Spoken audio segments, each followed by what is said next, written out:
right. Hello, everybody. Welcome back. Of course, I'm freshly dressed from a presentation, looking Yep. dapper. I see you. Yeah, gotta be dripped up, dripped out. Got a style and all. Yeah, we're recording this pretty late. We're recording this right before Thursday night. So, um, definitely wanted to get a couple recaps on a couple of the games because they were very important. Um, we're going to be talking about the Cowboys, the 49ers, Eagles, like the Packers. As much as I hate talking about them, we have to acknowledge them. And then we're going to preview tonight's football game. You don't have to watch it, honestly. um, I remember seeing on the Pat McAfee show, there's a graphic of the Steelers and the Patriots. Those are the two teams playing today. And on one side, you have, I think, Mr. Trubisky and who is it? TJ Watt on the promo card. And on the other side for the Patriots, you have Bill Belichick, then you have Robert Kraft, and then you have Steve Belichick. So that should tell you a lot about the state of the Patriots. We can also talk about that if you want. I'm going to add that on our list while I'm thinking of it spontaneously. But, Korshan, what were your thoughts about watching football like all the way up to week 13? um, yeah, up until now, I think, I mean, the big story I think of the season is all the quarterbacks that have gone down with injury. Whether it be for a couple games or whether it be like a season-ending type injury. And I think that's really shaken up the NFL sphere of everything with like the Vikings started out slow and then they started cooking. Then Cousins goes down. Josh Dobbs steps in. He plays good like 2 games and then he kind of a little bit back to earth. And then you have even like Aaron Rodgers week 1. You have Joe Burrow now who's out. Trevor Lawrence got hurt the last game. I think he's supposed to be back next week or within like 2 weeks or something like that. But He might miss a couple of weeks. I think it was an ankle sprain. It looked mhm, bad. It looked bad. I thought he like broke mhm. his ankle or broke his like fibula Yeah. or something like that. Yeah. Uh-huh. Yeah, and then early this season, even like Justin Fields was sidelined a couple games. Kenny Pickett's out now. Kyler Murray was out till halfway through the season from a prior injury. What else we got? Daniel Jones, Anthony Richardson, hmm Deshaun Watson. I think we Yeah, went over half the league at this point, yeah. and There's Derek Carr who's been on and off. Tannehill's technically been done. I feel terrible Uh, for Derek Carr, dude. Like, yeah. talk about like can't catch a break. Uh-huh. Yeah. The real miracle here, I I think think, is. there's Oh, go one play ahead. where Derek Carr like injured like all three body parts, like hmm off of one sack, and it was just I was just like, man, that's got to be unlucky. Like, I feel so terrible for the dude because, like, right when he has hmm his best season with the Raiders, like, that's when the injuries started happening, and he's just never been the same. Like, I genuinely hmm feel bad for players when things like that hmm happen. And even like Tank Dell, like, I was watching the Oh Houston yeah. game, like, I don't know what he was doing blocking on the inside, like, why he was tasked to do that from the coaching staff, but that was just an awful injury too. Like, I had hmm him in one of my leagues, but like I was a huge fan of his, like just for his route running. I wasn't sure how he'd fare coming out of the draft with his size, and he like absolutely shocked everybody coming in the year. And like he was a feel good story as well as the Texans. As much as we talked about him like early this season, like, hmm and I just felt gutted when he got hurt. So a lot of injuries in general, but like the QB situation just got like really bad. I know the NFL was like trying to like make mandates like to correct like safety concerns. So like hits on like Patrick Mahomes, you saw like this past week where Yeah, the you remember that bogus one by call. Jonathan Owens where like Mahomes is headed out and then hmm like Owens had a legal hit in my opinion. Like it looked It like was legal. yeah, like Mahomes was still in bounds and they flagged him on it. Maybe it's because of Mahomes. Maybe it's because of like the increased like bylaws to protect QBs. hmm But like even with that, like it just sucks to see like the state of injuries. Do you think it's like a turf reason or like what do you think Um, it's like why are so many QBs getting hurt? yeah, I do think turf is like a part of it. Obviously, I don't play on grass or turf. I don't play football right now, But like so when you like I played in can't. high Yeah. school, like what was your experience like? Um, Well, I feel like in high school, even we weren't really playing as necessarily. I mean, like obviously you're trying and everything, but I feel like I couldn't necessarily tell. Also, I'm not like devoting everything towards it, so I don't think I could really recognize it even back then. Right. But yeah, I think yeah, I mean, and the players say if the players say it's the turf, then I think I trust the guys that are on the field running around to know what feels right. But then also a thing that I've been kind of reading lately and kind of thinking lately as well is that there's been kind of like a small uprising of like plays where the offensive tackle will kind of start moving before the play starts. And I think a Jawan big part Taylor. of yeah, and Lane Johnson, but like yeah, those Mhm. two like have kind of been caught multiple times this season, I guess, by fans at least. Like kind of getting out earlier than like they really should be, and they're not really getting that many penalties for it. And I do think that it's part of like the NFL like quote unquote initiative to keep the quarterback safe. Because if they get that little bit of a head start, the quarterback has a better chance of not getting hit by a pass rusher, which then leads Interesting. to, I mean, I guess less stoppages of play plus protecting the quarterback because it's the whole Right. same situation of like holding happens every play. There's a little bit of defensive holding on like route running is like cornerbacks receivers as well that kind of just gets uncalled because it's kind of let the guys play it out, don't slow down the game, and then specifically for this quarterback situation is like keep the quarterback safe. I think is added along, which has given some of those players a little bit of leeway that maybe a couple of years ago we would have seen a lot less of. No, that's a good point. And I think another interesting angle on it, there's multiple variables that play into this. But I look at a guy like Tua. Like last year, he would be like the prototypical, like injury prone labeled quarterback, Hmm. right? But this year, like to his credit, he's been healthy up until this point. Knock on wood. I happen to have a winner table by me, so I'm gonna knock on it. But like I remember one of the things he stressed about to like the broadcast team when I was watching one of their games is like learning how to fall. And when I take that perspective from Tua, and also with like Tom Brady's like take on like how the NFL league has gotten soft with calls and how like quarterbacks should be able to like know how to protect themselves and the players they're throwing to. Like I know a lot of like hospital balls have been thrown. Like that's the term like a lot of people throw around when the quarterback throws the ball where the receiver's like it's catchable, but like it's right in the waiting arms of a safety, like slamming into him and whatnot. We're gonna get Coach down back in a second, but when I look at this in this situation, I think there needs to also be an emphasis on making sure the players know how to protect themselves or like how to fall correctly. Two is like a perfect case of somebody who's like learned how to do that, and maybe there's some cases where like the coaching staff could play a better role in learning how to protect their players. So like if you know there's a team like the Cleveland Browns on your team, maybe call some plays that add some protection to the quarterback. Last year's Bears. So when I look at this situation, like with the quarterbacks getting hurt, it sucks. Some of them are like freak injuries. Like Aaron Rodgers, his case was a freak injury. Like, could he have thrown the ball away in that situation? Yeah. I mean, but like that's easy to say looking at it. Like after the fact. Like he was trying to evade a tackler. So like that's an issue of the turf. There's also an issue where like a lot of QBs I'm noticing getting hurt. They're making like bad decisions. Um, and like the Joe Burrow case is kind of like an odd one. Like I don't know what to make of it. There's still an ongoing investigation on that, but there's multiple layers to this, and I I think what's in the players' control is like doing what Tua did, learning how to fall so you avoid concussions or like avoid like twisting something or like breaking something just from like not knowing how to fall correctly. Any other thoughts on this? Oh no, I think covered that bit well. It's good stuff. All right, cool.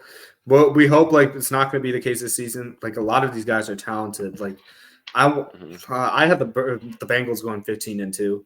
Obviously they started out slow, but like that's how high their ceiling is when Joe Burrow's at QB. Mm-hmm. Like Jake Browning's done a phenomenal job in his absence. Like he had a really great game yesterday.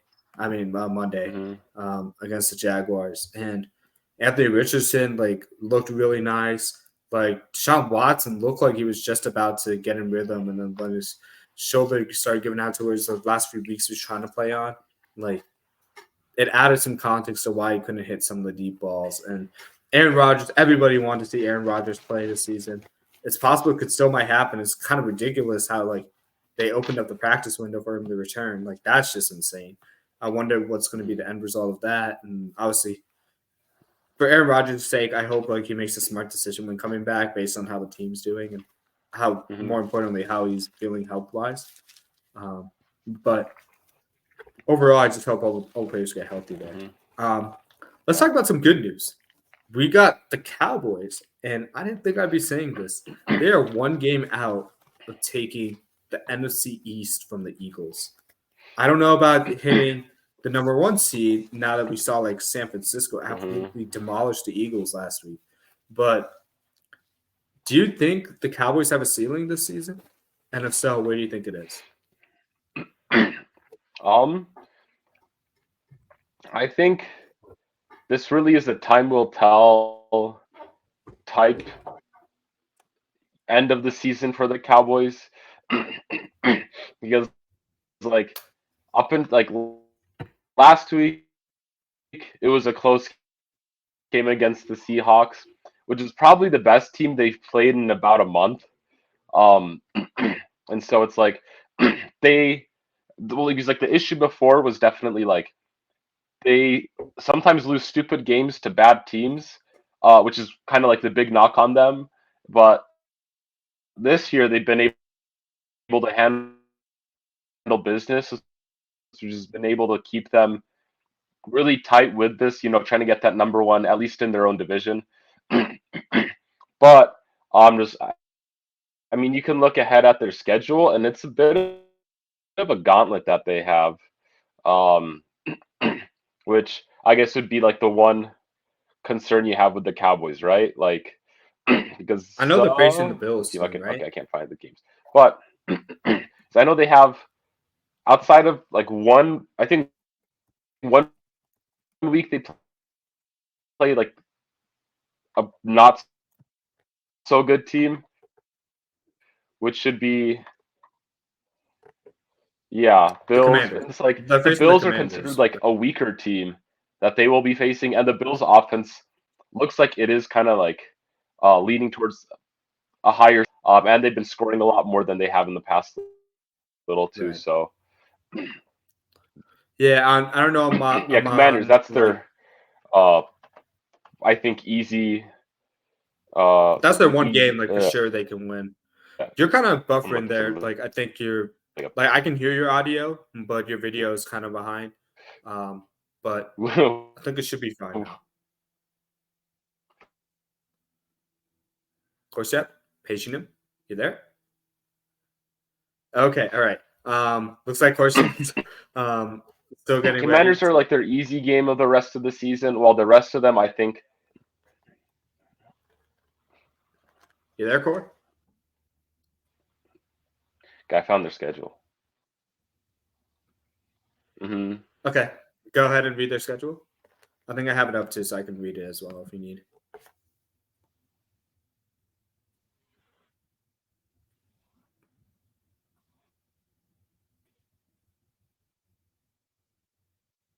Corey, still there?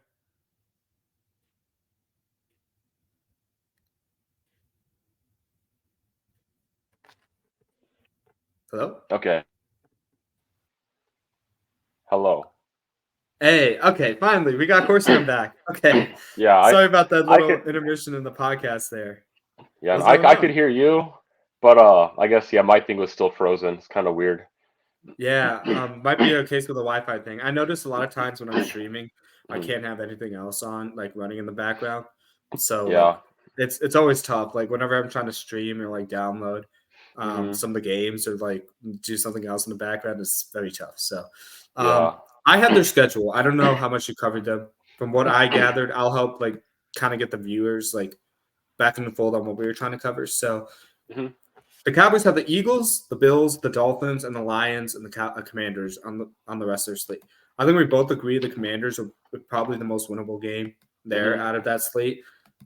Even though the Bills don't have the record to show that they're like a playoff contending team, I agree with you. The way the offense is trending, they look like a playoff contender team. I think Joe Brady has done wonders for that offense, and hmm they're literally a missed field goal away from beating the Eagles in hmm that game.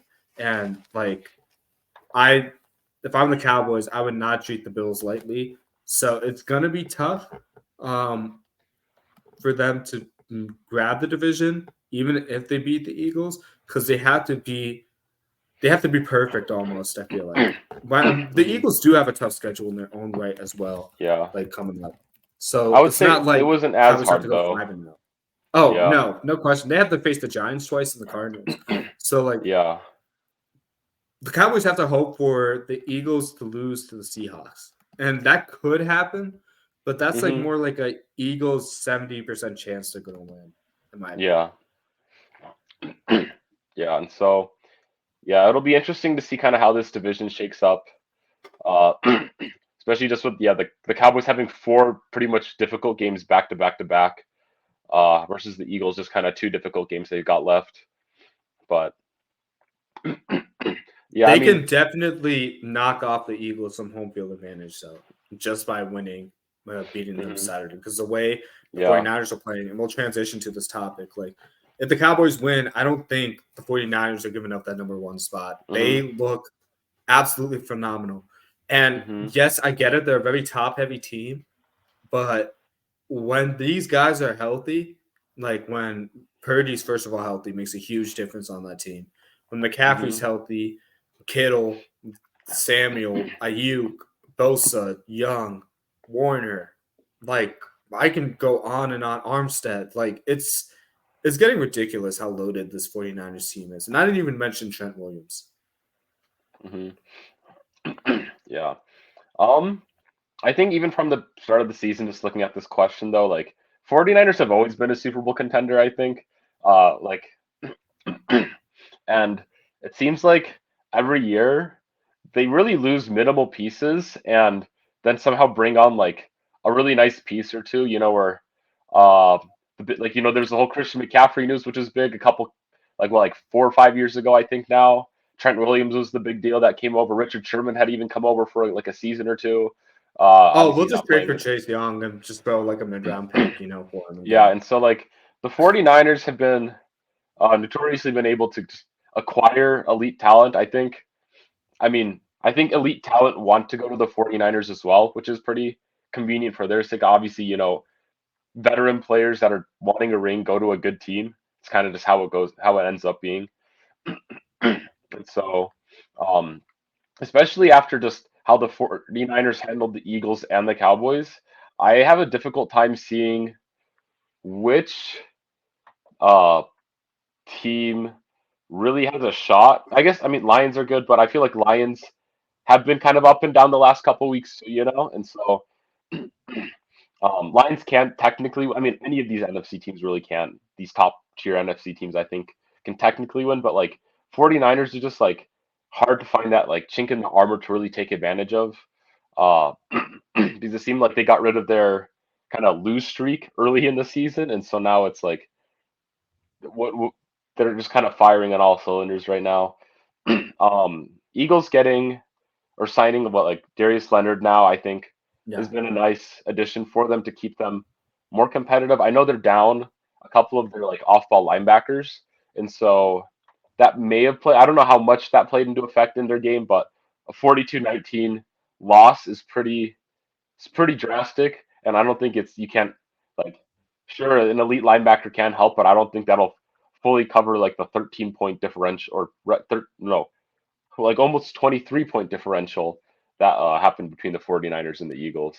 And I mean, that's assuming if Shaq Leonard is healthy and hmm he's playing at the same speed at his peak, right? So Eagles are really hoping for a ton there. hmm I kind of disagree with you there, like missing the outball linebackers because I was watching Shanahan, how Shanahan schemed his guys open. He was constantly granted, Purdy is at his best when he attacks in the middle of the field. But like Shanahan was specifically scheming plays to get like receivers on linebackers, or like if you think about the George Kittle touchdown, or I think it was like a huge game where he like just went in the flat like behind the blockers and like pretended to chip. I think it was Hassan Reddick, and then like go out in the flat. Like he was untouched for like nearly 20 or 30 yards. That's like if you have really good linebacker play, that doesn't happen because they can move sideline to sideline and kind of cut them off like after 7 or 8 and call it a 7 or 8 game. It was a really well schemed play, but it's like you could tell like Shanahan's using motions and like calling specific plays to target those linebackers and get those matchups. I look at the CMC like up and out and up again, like to start that third quarter drive, and like that just perfectly surmounts. He had the linebacker lost. Like it should have been a touchdown. And like while it was a huge game, like Kyle Shanahan's kind of in his bag as a play caller, where like if you show a hint of weakness, like he's gonna find a way to scheme that. Like because he has all the talent in the world at his disposal. Mm-hmm. Yeah, here. Just a second. While you're getting it, I think the one team that has a shot are the Cowboys. I think the Cowboys have the best shot to beat the 49ers because of their defense and because of their pass rush. Funny enough. Like, but the Eagles, they've been having lapses in pass coverage for like the past couple weeks now. So like it's not surprising that the 49ers are able to be so offensively high powered here. But like with the Seahawks, like Micah Parsons and like Leighton Vander Esch and like these other guys, like they're not gonna let like guys roam around the middle of the field quietly. Like they're gonna have something to say about it. And it's really just a matter of like, do you have like 4 pass rushers and like waves of pass rushers that can get home the Purdy? Because when you do, like it's gonna have a major impact. But that being said, you also have to contend with the defensive side of the ball too, because the 49ers are the first team I saw that like were able to contain Jalen Hurts in the pocket. And I think they're the only team besides Cleveland that are uniquely capable to do so because they have waves of pass rushers from like every aspect of like the defensive tackle or end positions that can really like flush out Jalen Hurts to his left side, which is not as strong as to his right side, but also like contain him at times. So like he's not always on the move and making plays happen and stuff. So they're a very difficult team. I think personally they are a Super Bowl contender for a lot of the reasons you mentioned. But if there's one team that I think can take them down, even though they got blown out when they faced each other first time, I think it's Dallas. Dallas has the talent potential to do it. Yeah, I mean, Eagles technically have the talent too. I mean, if you look at the talent Right. from top to bottom, I think both are really maybe not like technicality wise, but like from just like a number of really talented players on both teams. I think you do have that. But then yeah, I think the Eagles, if you have like more veteran, if you have the presence of uh Darius Leonard, and then obviously Zach Cunningham, their like main veteran. He was the Yeah. one that was missing from this last week, and so having him. Was Murrow missing too? I can't remember if he Tomorrow, was. I don't know if he was missing. I went and pulled up. Uh, yeah, let's see. I don't think Morrow was missing. I know Cunningham was for a fact out of the game Okay. though. Yeah, I mean, I think it's also like the Eagles just played the 49ers last week and got waxed, so that probably plays a little bit into my argument there. I'm not gonna lie. But at the same time, I look at the Eagles having pass coverage weaknesses, and the Cowboys don't have that issue despite losing Diggs. Like that's why I think the Cowboys have the advantage of the Eagles. Like they can contain some of these like big plays that the 49ers were able to generate on the Eagles. So that's like the major differences I see between the two defenses. Would I prefer the Eagles offensive line over the Cowboys? By hair, yeah. And I think the Eagles have the better offensive line, but against like the 49ers, it almost doesn't matter like who you put out in front of them. Yeah. Like I feel like even in Detroit, like Detroit has an outsider chance of doing this because the O line is like one of the best in the league. I think 49ers would give them problems too. Like I think this is a team destined to go to the Super Bowl. Hmm. Like it's like everything has to fall into place where they stay healthy. Like the key thing is health with them. Yeah. I mean, like prior to the 49ers like losing like 3 games or whatever, I think I had them as my Super Bowl favorite. Especially just with like, but right before like week 5 they blew out the Cowboys and then they hit their rough streak, but then after that bye week they come back and beat the Jaguars 34-3, and That then they was take on the easy. Seahawks 31-13, the Eagles 42-19. I think they beat I'll assume they beat the Seahawks pretty handedly again this week, and then they had the Cardinals, who I should be a blowout game, and then the single like difficult game is really just the Ravens in Week 16 because they got the Commanders, the Rams, which That might be the kind Super Bowl matchup right there. hmm that'd be kind of cool. Ravens. I don't know. Like it's looking like it's either the Ravens or the Dolphins year this year. Hmm. Like in the AFC. I just don't know who's gonna come out on top. Yeah. Well, we'll have to see if the Dolphins can beat a team with a winning record this season, and Yeah. that'll be the challenge. Yeah, I think they can. I think they can. They just it's that like they gotta get that first one though. Yeah. Hmm. Yeah, because I've seen all the jokes of like people saying the Cowboys versus Dolphins game later this season is the Super Bowl of which team can finally beat a team with a winning record first, just because they've all like handedly beat losing record teams or teams that kind of sucked, and then when it comes to facing decent competition, they kind of had a bit more struggle. So I don't know, I think that'll be. I hope that game's a shootout. The way both offenses run, it feels like it should be a shootout, but we'll see. Got it. Okay. Um can we not talk about the Packers? Please. Guess we gotta talk about them. I guess So so.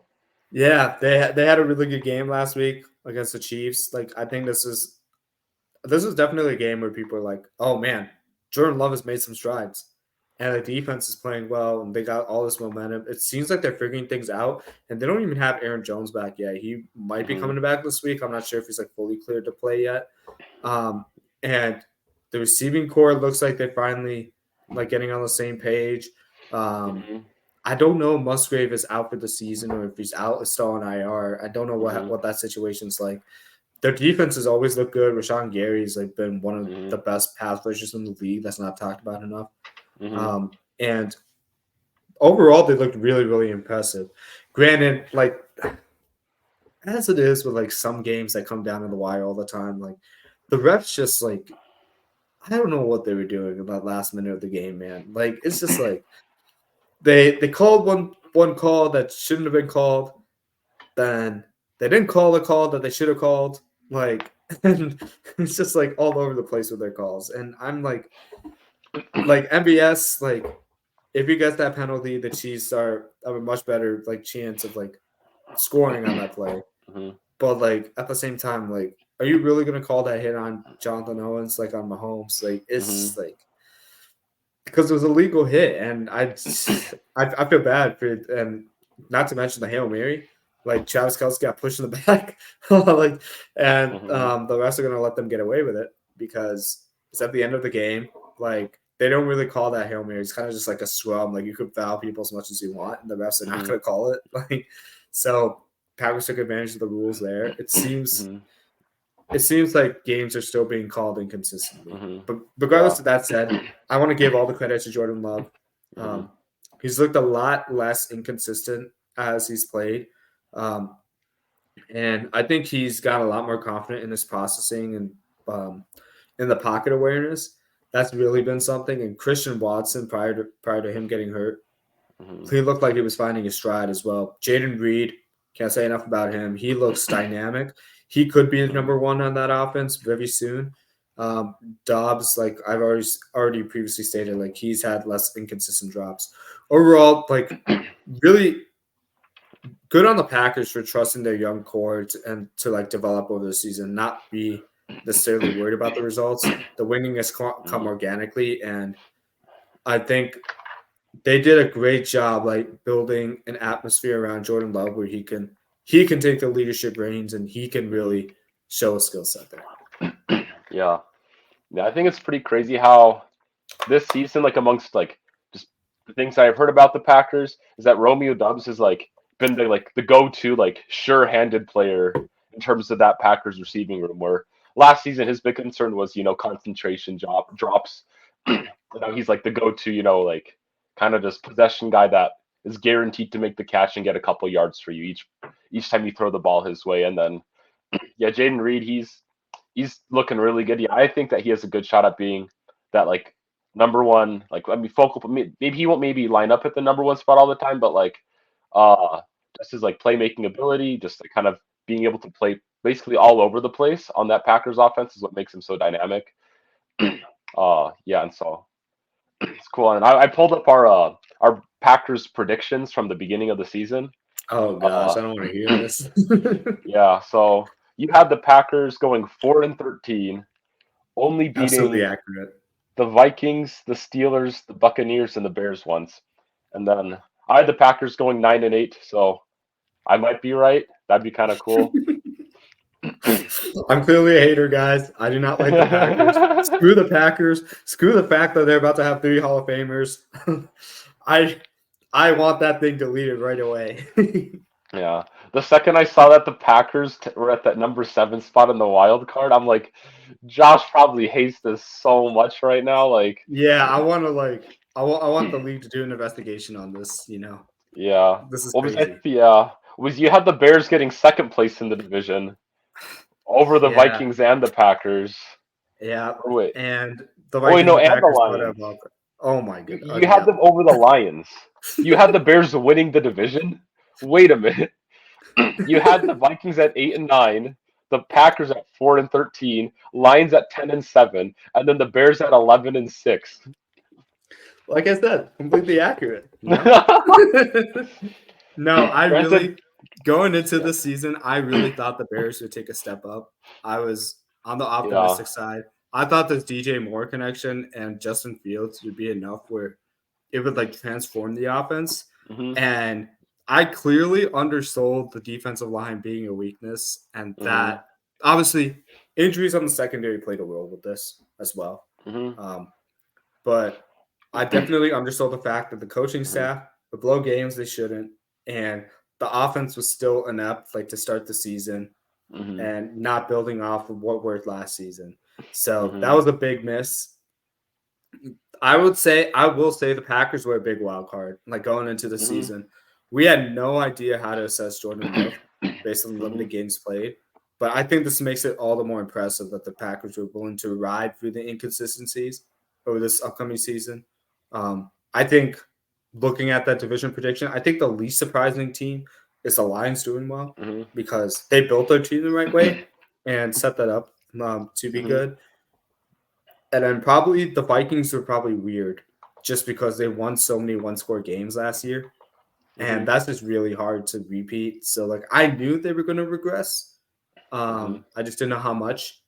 But yeah, that Bears prediction really blows right now, especially with the fact that the Vikings and the Lions and the Packers are all in the playoffs as we currently speak.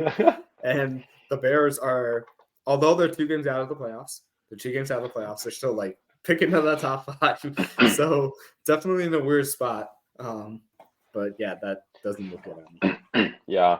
Well, if it helps you, I thought I was kind of trying to be hopeful for the Bears too this season. I think I had them at 9-8. But I also just looked up our Cowboys prediction, and we were pretty off about them too. Obviously, we didn't envision the actually winning against bad teams streak that they would have this season. Um, like we both had them losing to the Panthers. Um, Okay. yeah, That's pretty bad. you had them going 8-9, and I had them going 7-10. Um, so we were Clearly both that's pretty off wrong. on that one. Yeah. Yeah, they Then just they just stuck it to us. They're like, oh my gosh, they think we're gonna be the yeah, Cowboys. No, we're not. We're not gonna be the Cowboys anymore. We'll step it up. yeah. Yeah, but I mean, do you have any thoughts on the Packers, like in general, like how their offense or defense looks? Like I know you Yeah, talked about Jaden Reed looking nice. mhm. Yeah. Um, yeah, I think. they've been kind of a grindy team. I think it kind of shows again, like just I think we all knew that the Packers are going to be kind of a wild card team, as is every quarterback that or every team that has a new quarterback. Um, The like Falcons, like that was a very difficult team to predict too. hmm yeah, Falcons. The Texans were another unique team where it's like they had a lot of solid pieces, even though they had multiple high picks. They had a decent they had decent pieces to work around, and so we're kind of seeing all those pieces come together to, kind of. I mean, obviously CJ Stroud's like unbelievably good too, but like I think CJ Stroud on the Panthers would still be decent, but definitely not, MVP caliber rookie season type player. And then you have Bryce Young, who were like, oh, I think everybody thought he was going to be kind of the guy to switch up and help out the team, but you also have to remember that they traded away literally all their good offensive players Yeah, over that the like past little Bryce bit. Young's going through like a Trevor Lawrence situation right now, in my opinion. hmm Like I'm still Yeah. not like down on his talent. He's kind of like a buy low. Like if you hmm want to trade for him, like do it. Um, because like it's only up from here for him. But I think we hmm had the Texans and the Colts both going 6-11, and their futures are Yeah. probably like really bright. Like it's kind of like that weird prediction where like we know the future is going to be really nice, but like how are they going to fare this season? And hmm I don't think both of us anticipated how soon the development of the Texans' young core would be. Like Will Anderson's already one of the best edges in the league, hmm and he just Yeah. got drafted. And like Tank Dell, like Xavier Hutchinson hasn't gone on the field that much, but like when he has, he looks nice. Like did not see Noah Brown coming. hmm That was a shocker. I mean, Nico Collins was probably the one like thing I'm not surprised by because he's like the only guy left there on that team that was young enough to build hmm chemistry with Stroud. But like the other pieces were just like, this is gonna take time to work, but clearly they're already ready. So like, hmm I mean, back to the Packers in this situation, like they look like they're in the seventh seed now, but could I see the Seahawks like or the Rams like taking their spot? Yeah, they just have to prove it.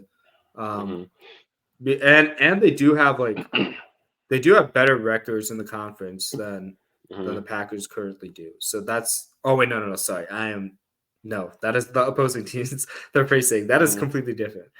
I almost feel like I rather have the Rams or we can talk about this later in the playoff picture. I almost feel like I want the Rams or the Seahawks in a 7 spot with the Packers and the Vikings and not have any teams from the NFC South in the playoffs. Like, I hate the fact that there's division reasons for this division winners hmm for this reason. Like, it just hmm like why? Like, we know like the Rams and the Seahawks are playing better than the Falcons. Like, that's not like The anybody can see Falcons. that.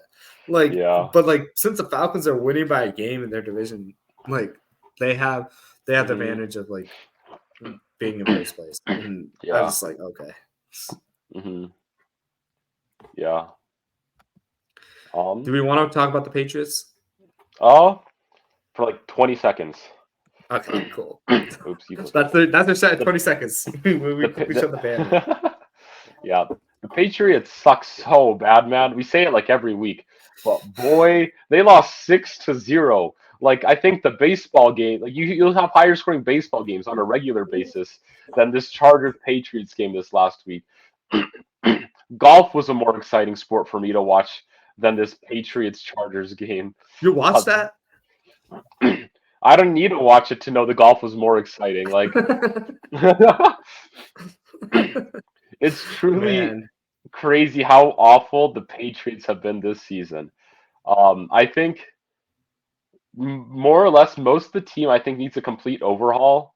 I think they got to do a complete like rebuild, start like a start over rebuild because I'm like I can't even tell you like the key pieces to build around that'll be here in the next like 5 years or so to like be competitive.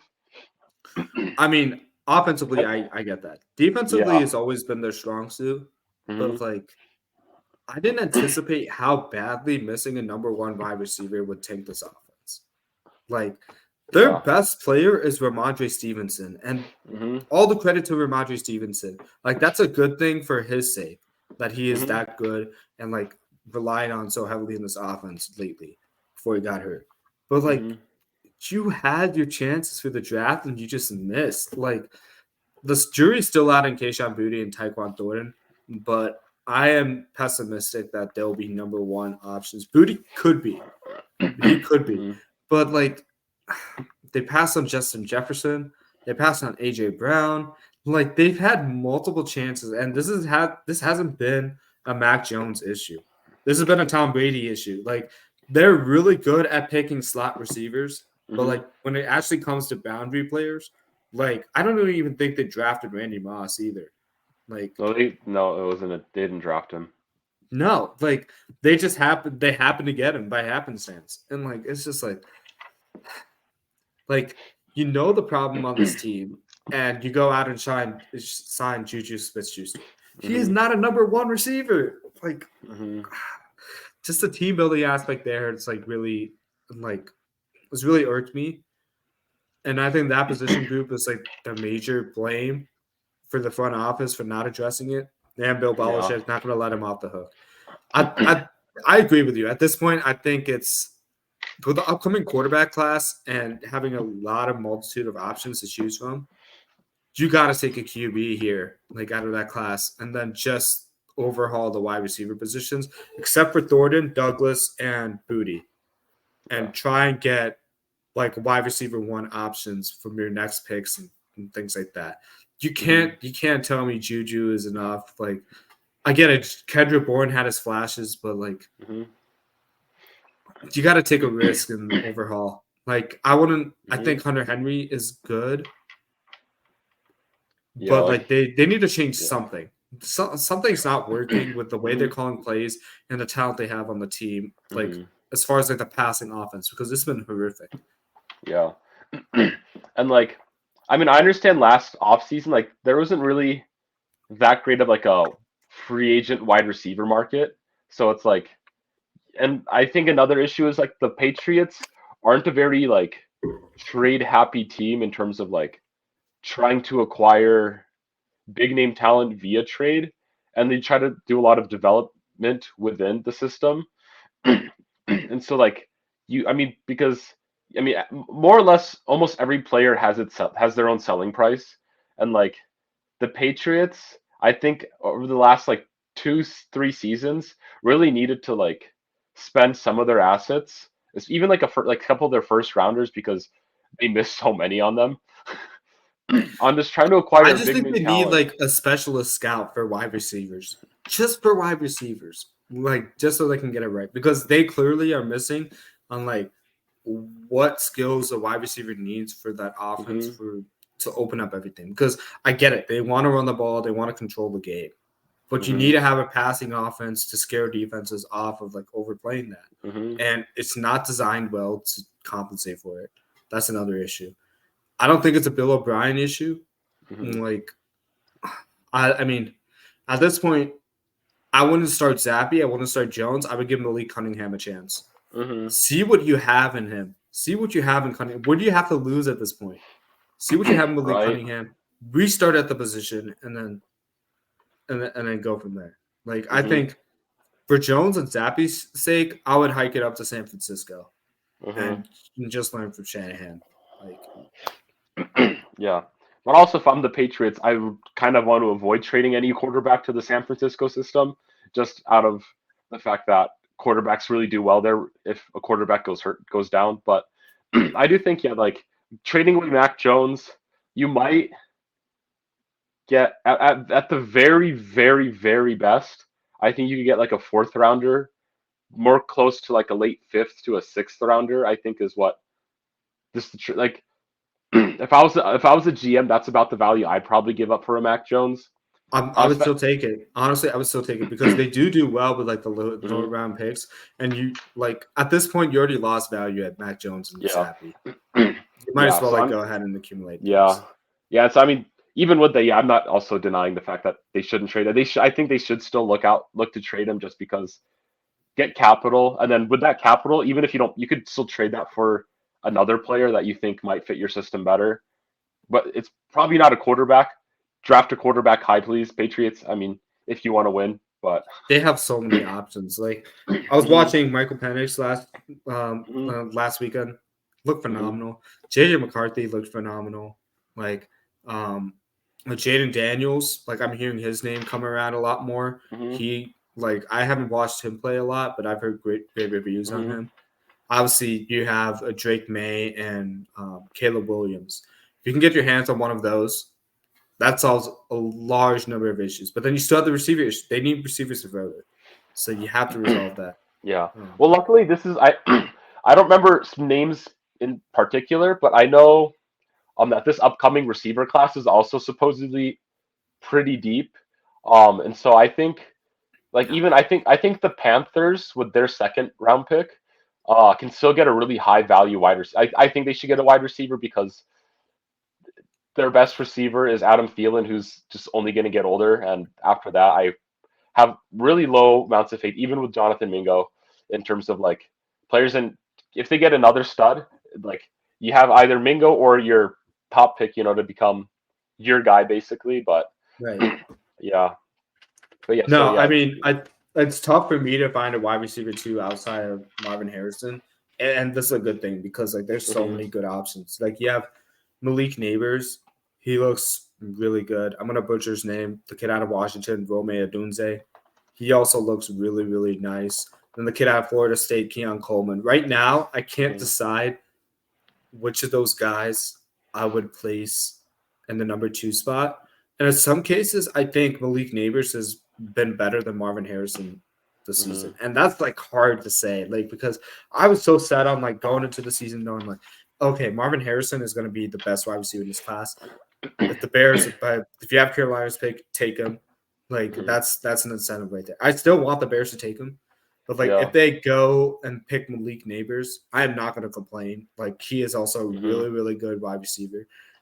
These are the types of guys the Patriots should be targeting with their top 5 pick. If for some reason they still want to go with Mac Jones, like hmm like I would be angry that they still stick with Mac Jones, but at least hmm like if you give him a wide receiver number 1, I'm like okay, you're giving them another chance, one last chance. I can respect that. hmm I do have to leave pretty soon. okay. So we'll just do a quick update on the playoff picture thoughts. I know I hmm wasn't there last time when you did that. Um, in my opinion, I think the 49ers are going to steal the number 1 seed. Either the Dolphins or the Ravens are going to have that number 1 spot. I don't think that hmm changes. Yeah. I I think the Texans are gonna, and maybe the Broncos too. Like if the Browns start slipping a ton, even with Joe Flacco added, hmm I could see the Texans and the Broncos taking the wild card spots. Even the Bills. The Bills have a very outside chance. It's just tough for them because of the schedule. hmm But Texans, Broncos, and Bills all have an equal shot to grab a wild card spot. I think hmm AFC is wide open. That one's going to be very difficult to predict. Like with 5 games to go, let alone with 3 games to go. hmm In the NFC, I will not be surprised if the Rams or the Seahawks overtake the Vikings and the Packers. Even though the way the Packers have been playing, I doubt they're going to like lose the wild card spot now. I could see the hmm Vikings slip after I saw them play the Bears. Like I could see the Seahawks getting into the wild card picture again. hmm Yeah.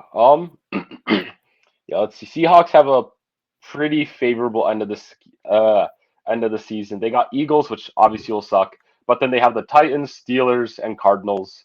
Um, the Titans aren't that great. I mean, Derrick Henry's Derrick Henry, but the outside of that, you don't. I mean, sure, DeAndre Hopkins, but their pass game is like so-so. Steelers obviously are the Steelers without, especially they're rolling out with Mitchell Trubisky, and then they have the Cardinals to face.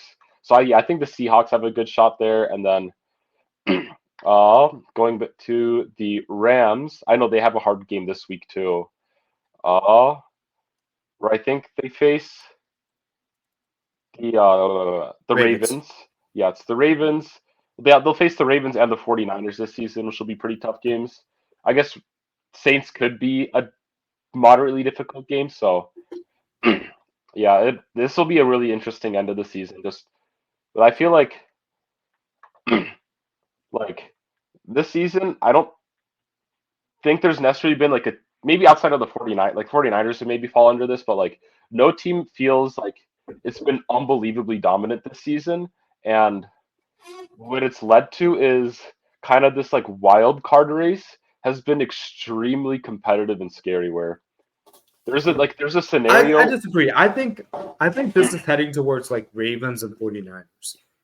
If it's Yeah. not Ravens 49ers, I think it's Dolphins 49ers. Because I think the Dolphins peak is as good as the Ravens peak. It's just the Ravens have played more consistently at that level than the Dolphins have.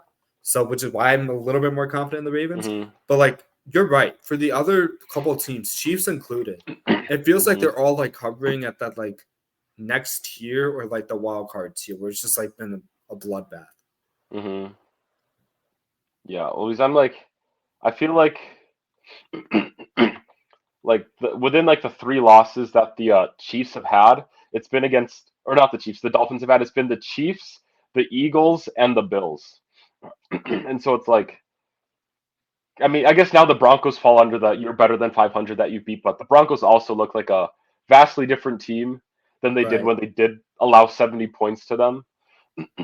And so I think, yeah, I like the Dolphins and the Ravens, yeah, both are scary teams, but like compared to how like the Chiefs and the Bills have been the past like 3 seasons, I feel like AFC kind of seems like it's anyone's game in terms of really any one of these top 4 seeded teams could take it away. Okay.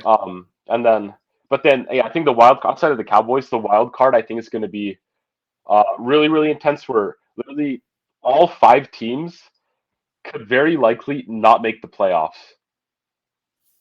I mean, Vikings, Packers, Steelers, Browns, and Colts. bear down, baby. Yeah, man. Yeah, because I mean, if you have like Rams, we are Seahawks, somehow 2 games yeah, out of the playoff spot. That still baffles me. Yeah. yeah, 4-8. I mean, Yeah. that's a big 4-8 though. Yeah. I mean, A the lot start of the has to season was not happen. good. Man, if we beat the Broncos, the Vikings, and we lost to some other teams like the Lions, if we beat all those 3 teams like we're supposed to with like proper coaching, this would be a different conversation. Okay, rant over. I'm Okay. not gonna get into this. Uh huh. Bears, like if you win the last 5 games to make the playoffs, I will be utterly shocked. I'll be happy. I'll be like Justin Fields is my savior. But I do not have those expectations right now. I will genuinely be surprised if it happens. Hmm. On that note, thank you guys for listening. Hope you guys give us a like, subscribe, comment below on how you like our takes. If you don't like them, comment below. We're always trying to improve on them. You can also subscribe on our or follow rather on our Instagram, Amon.A.mission. And as Corsound so eloquently said, Broncos country, let's ride. Let's ride. I'm just kidding. See you guys later. Peace.